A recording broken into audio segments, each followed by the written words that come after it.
sejahtera untuk kita semua. Om Swastiastu, Namo Buddhaya, salam kebajikan. Pada kesempatan ini izinkan saya memperkenalkan diri. Saya Efrai Wanibo, dosen di Universitas Cendrawasih, diangkat pada tahun 2019 dan ditempatkan di program studi ilmu kelautan, jurusan ilmu kelautan dan perikanan, Fakultas Matematika dan ilmu pengetahuan alam. Nah, untuk mendukung proses Tridharma perguruan tinggi, pada kesempatan ini saya akan menampilkan 3 komponen utama pembelajaran, yaitu DIA. Nah, untuk DIA delivery-nya adalah penyampaian deskripsi mata kuliah, CPL dan CPMK, terus bahan kajian atau materi-materi. Selanjutnya adalah referensi pendukung. Nah, untuk I ya adalah interaksi, di mana proses interaksi di dalam pembelajaran ini sangat penting. Tujuannya adalah terbangun komunikasi 2 arah antara dosen dan mahasiswa. Terus selanjutnya adalah A atau assessment. Nah, tujuannya untuk menilai tingkat pemahaman mahasiswa dari proses pembelajaran yang telah dilakukan. Oke, saya akan menjelaskan tentang deskripsi mata kuliah dari produktivitas perairan. Mata kuliah produktivitas perairan adalah mata kuliah wajib di program studi ilmu perikanan. Nah, saya dipercayakan sebagai dosen mengakomodir mata kuliah ini, atau menjadi dosen atau menjadi koordinator mata kuliah produktivitas perairan. Mata kuliah ini 2 SKS dan kode mata kuliahnya adalah PI 14307. Nah, produktivitas perairan itu mempelajari tentang hubungan interaksi antara komponen biotik dan abiotik di dalam menghasilkan produk energi yang digunakan oleh biota perairan itu sendiri. Nah, di sana ada hubungan timbal balik yang terjadi. Di dalam perkuliahan ini akan dibedah satu persatu, di mana akan diselesaikan di dalam jumlah 16 pertemuan. Pertemuan ke-8 dilakukan UTS dan yang terakhir 16 dilakukan UAS. Nah, untuk CPL-nya di dalam mata kuliah ini ada 4 CPL. Dari 4 CPL ini saya turunkan menjadi 5 CPMK, dan fokus pada video pengajaran saya ambil dari CPMK 2, yaitu tentang produktivitas primer dari fitoplankton itu sendiri. Ini adalah pokok materi pengajaran saya. Di dalam fokus pembelajarannya dititik beratkan pada produktivitas primer dari fitoplankton itu sendiri. Nah, yang pertama dibahas tentang produktivitas primer itu apa dan lain sebagainya. Selanjutnya produktivitas fitoplankton, kenapa plankton itu disebut sebagai produktivitas primer dan lain sebagainya, faktor-faktor yang membatasi di dalam proses produktivitas atau memproduksi energi di suatu perairan itu sendiri. Dan yang terakhir adalah akan dilakukan proses evaluasi untuk menguji tingkat pemahaman mahasiswa itu sendiri. Nah, ada beberapa referensi yang saya gunakan, entah buku maupun e-book atau jurnal-jurnal pendukung lainnya. Nah, ini ada beberapa materi buku yang saya gunakan, bisa dilihat bersama-sama. Tetapi yang paling utama menjadi referensi yang saya ambil adalah penulis Asriana dengan judulnya Produktivitas Perairan. Oke, selanjutnya metode pembelajaran yang saya gunakan di sini adalah project based learning, di mana saya mengajak mahasiswa untuk mereview beberapa jurnal terkait tentang produktivitas primer.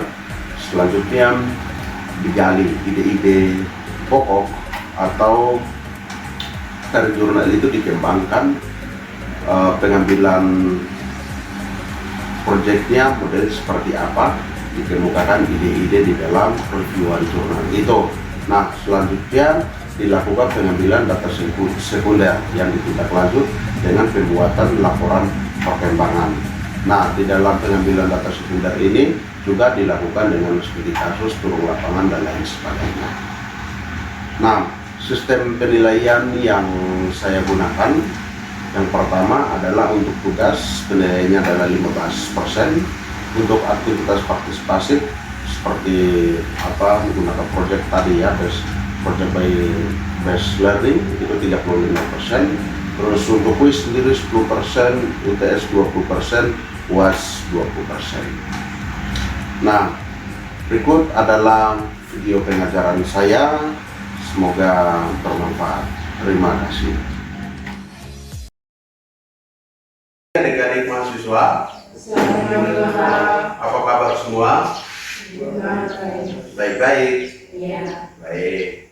Pagi hari ini kita sama-sama akan melanjutkan perkuliahan dari pertemuan sebelumnya. Semacam begitu. Oleh sebab itu, alangkah baiknya kita akan memulai perkuliahan pagi kita dengan berdoa. Gitu ya. Oke, minta kesempatan di antara kalian siapa? Mercy, pimpin kita dalam doa. Silakan.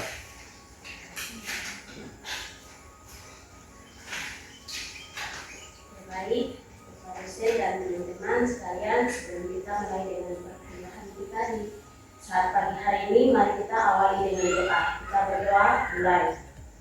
Shalom, selamat pagi Bapak dalam kerajaan surga. Bapak, terima kasih karena Engkau telah menjaga mendidik kami dari malam hingga pagi hari ini. Bapak, sebentar lagi kita akan mulai perkuliahan kita di pagi hari ini. Kiranya kamu mewalaskan hanya di dalam nama Bapa, Anak, dan Roh Kudus. Amin. Amin. Terima kasih, Mercy. Oke, pagi ini siapa yang tidak masuk? Eliasa? Eliasa sakit kan? Hah? Maria? Kalau siapa si Ivan? Ivan kenapa tidak masuk?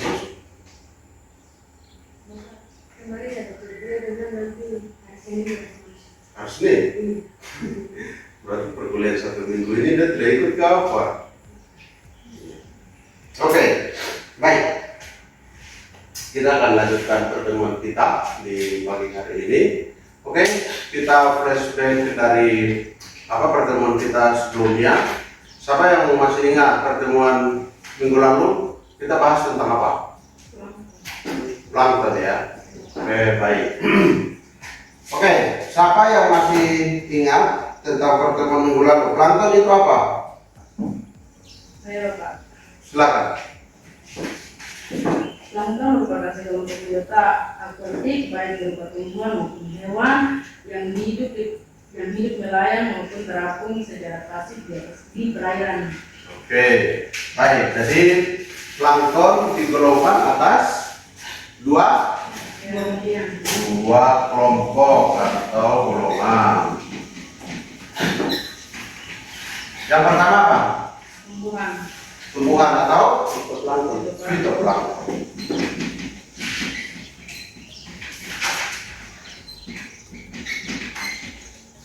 Terus yang kedua? Zooplankton. Yang tumbuhan mana, yang hewan mana? Fito yang tumbuhan.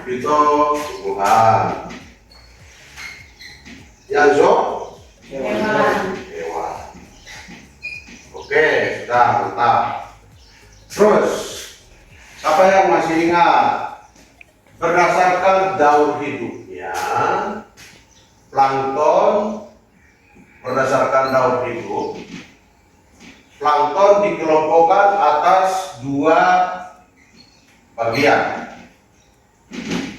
Yang pertama dan yang kedua, silakan. Siapa? Saya lupa. Silakan. Yang pertama holoplankton. Holoplankton, oke, holoplankton.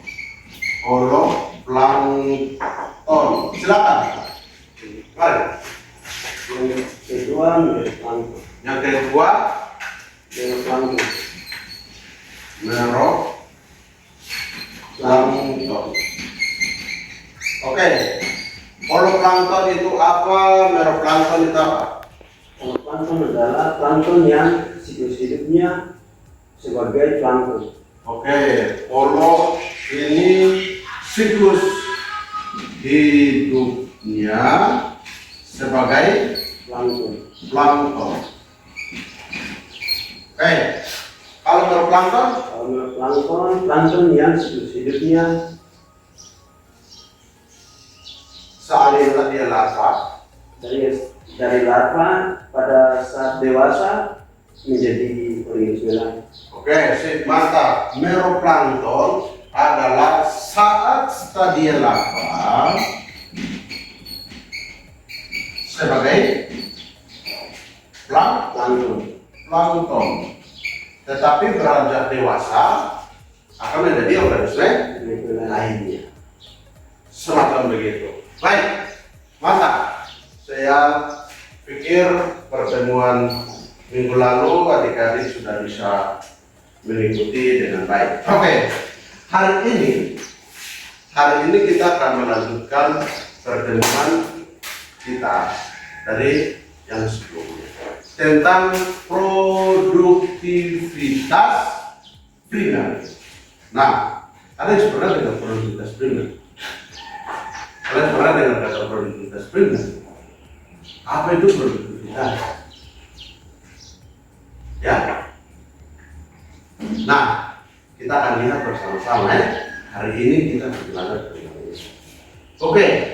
Jadi pertemuan kita hari ini outline-nya atau pembahasan kita yang pertama tentang pendahuluan, yang kedua tentang produktivitas dari fitoplankton itu sendiri, yang ketiga adalah faktor-faktor penghambat dari produktivitas primer plankton, yang ketiga kita akan ada dalam tahap evaluasi.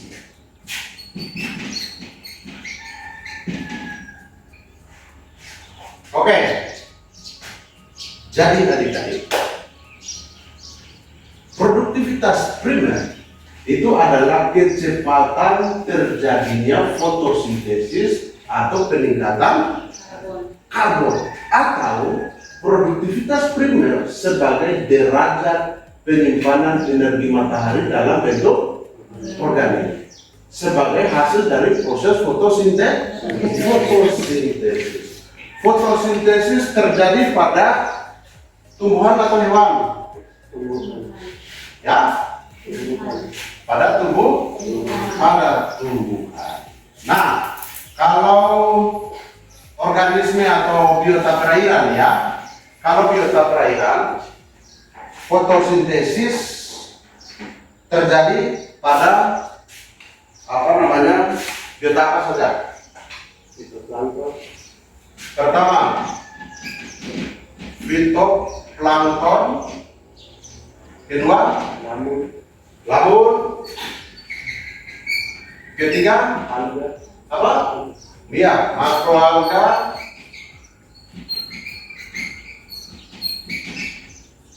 Empat, mangrove. Terus kelima, terumbu karang.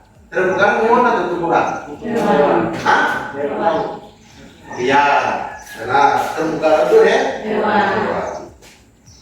Yang kelima adalah rumput laut, dan bisa masuk di dalam kategori makroalga. Semacam begitu. Oke. Nanti untuk pertemuan yang bahas tentang lamun, makroalga, terus mangrove, kita akan bahas di pertemuan-pertemuan selanjutnya. Hari ini kita akan fokus bahas tentang produktivitas dari fitoplankton. Oke.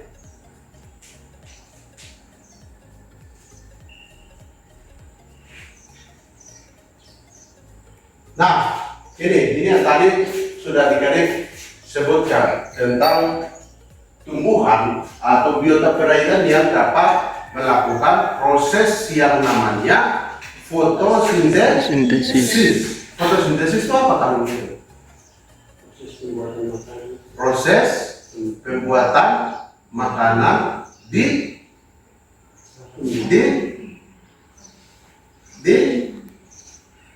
daun. Jadi terjadi proses fotosintesis itu di daun. Begitu. Nah, ini terjadinya di situ. Nah, oke. Lanjut. Kita fokus pembahasan kita adalah tentang fitoplankton. Tadi sudah disebutkan ya, Bapak, fitoplankton. Bapak, plankton adalah organisme jasarinik yang hidup melayang di atas permukaan perairan. Nah, kalau begitu fitoplankton tadi juga sudah dijelaskan bahwa fitoplankton adalah organisme jasarinik yang melayang hidup di perairan yang digolongkan dalam kelompok tumbuhan. Oke, nah terus adik-adik, kenapa fitoplankton itu disebut sebagai organisme produktivitas primer? Dan kenapa masuk dalam kategori primer? Dan kenapa disebut sebagai primer? Karena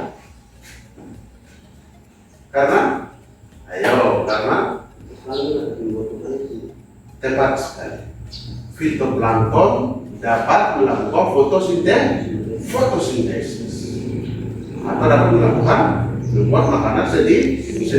Organisme yang dapat membuat makanan sendiri disebut apa? Atau masuk dikelompokkan dalam heterotrof atau autotrof?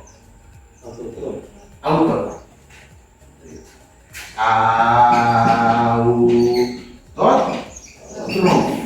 Organisme yang dapat menghasilkan atau membuat makanan sendiri. Pohon masuk dalam kelompok ini atau tidak? Apa mangrove masuk dalam kelompok ini atau tidak? Sekarang Mercy masuk dalam kelompok ini atau tidak? Tidak. Karena Mercy tidak dapat membuat makanan sendiri. Nah, maka kita menggantungkan hidup pada kelompok organisme yang dapat membuat makanan sendiri. Oleh sebab itu, fitoplankton disebut sebagai produktivitas primer. Karena apa? Organisme atau biota-biota yang ada di perairan itu sumber makanan utamanya adalah fitoplankton atau plankton. Kenapa harus fito? Karena fito dapat makanan sendiri, begitu. Terus zoo apa? Zoo memakan fitoplankton, begitu. Sekarang begini, fitoplankton apa? Melakukan fotosintesis karena apa? Bantuan? Cahaya matahari. Kita akan bahas dalam namanya siklus atau proses dari fitoplankton ini. Selanjutnya, si fitoplankton ini dia tersusun atas 5 kelompok besar penyusun fitoplankton. Kita kan tumbuhan ini, dia tersusun atas 5 kategori atau kelompok yang besar. Yang pertama adalah cyanophyta atau alga biru. Yang kedua adalah chlorophyta atau alga hijau. Yang ketiga adalah chrysophyta atau alga kuning keemasan. Yang keempat adalah perditon atau alga api. Yang keenam adalah Emblonophyta. Nah, kalian sudah pernah lihat ini? Sudah pernah makan ini? Sudah pernah lihat atau tidak? Belum? Nah, ini seperti ini.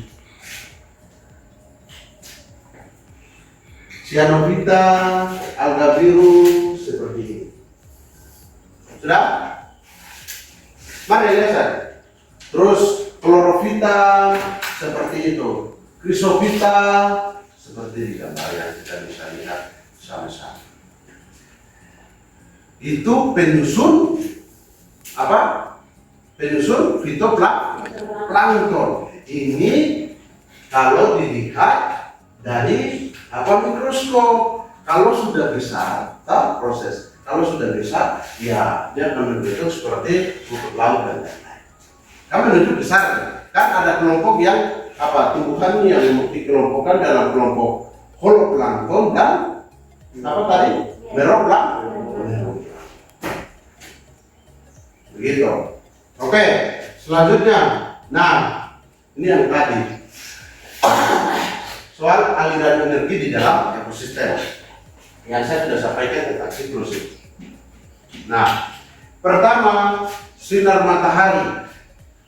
Sinar matahari akan sampai di permukaan bumi, entah itu darat maupun perairan. Nah, yang pertama melakukan fotosintesis adalah yang masuk di dalam kelompok tumbuhan termasuk si fitoplankton. Nah, selanjutnya fitoplankton ini dimakan oleh zooplankton sebagai sebagai konsumen utama. Nah, selanjutnya si zooplankton ini dimakan oleh larva daripada ikan. Larva ikan. Atau bisa ikan sedang juga bisa, atau ikan besar juga bisa, atau paus juga bisa. Semacam begitu. Tetapi berbicara soal siklus dimakan oleh larva ikan. Selanjutnya larva ikan dimakan oleh ikan kecil. Selanjutnya ikan kecil dimakan oleh ikan sedang. Ikan sedang dimakan oleh ikan besar. Ikan besar dimakan oleh manusia. Begitu biasa. Nah, ini proses aliran energi yang terjadi. Nah, selanjutnya ikan besar ini dia sebagai predator. Nah, kalau mati dia akan didekomposer atau direduksi atau dihancurkan oleh bakteri. Bakteri apa gimana? Bakteri anak. Nah, selanjutnya dia akan menjadi nutrisi. Nutrisi ini akan menyebabkan perairan itu menjadi subur. Subur akan menambahkan tumbuh kembang daripada plankton, fito dan zooplankton. Jadi siklus ini berjalan. Manusia berada pada rantai makanan paling puncak dari segala. Begitu. Ini siklusnya, aliran energi dari proses fotosintesis. Selanjutnya ini adalah faktor-faktor yang menghambat produktivitas perairan. Berjalannya suatu proses di mana tidak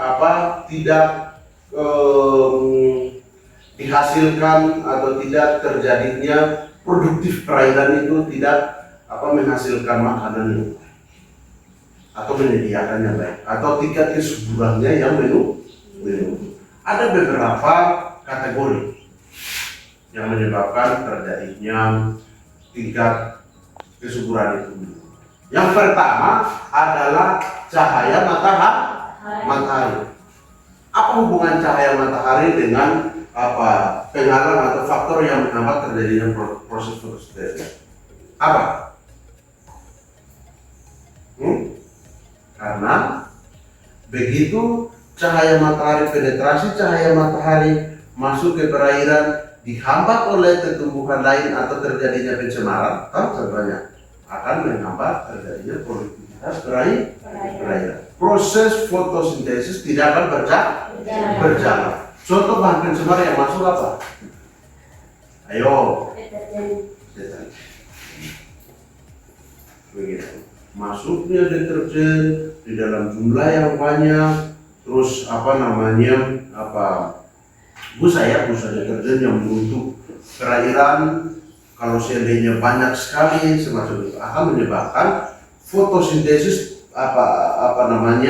proses fotosintesis akan terhambat. Menyebabkan apa? Fitoplankton atau plankton dan lain-lain, tumbuhan seperti lamun dan lain-lain tidak akan terjadinya proses fotosintesis.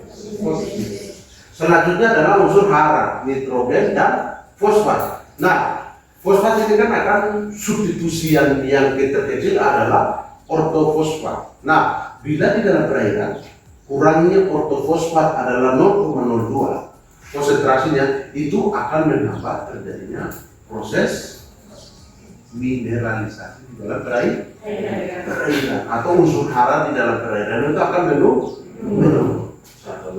Selanjutnya adalah suhu.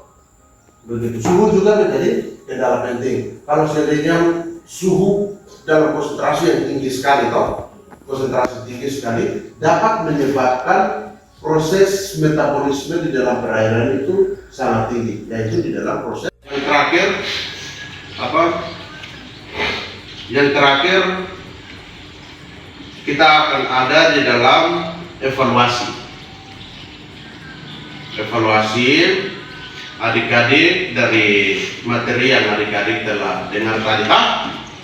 Silakan adik-adik bisa jawab dari pada pertanyaan ini. Coba sebutkan 5 kelompok penyusun fitoplankton. Kelompok apa bisa.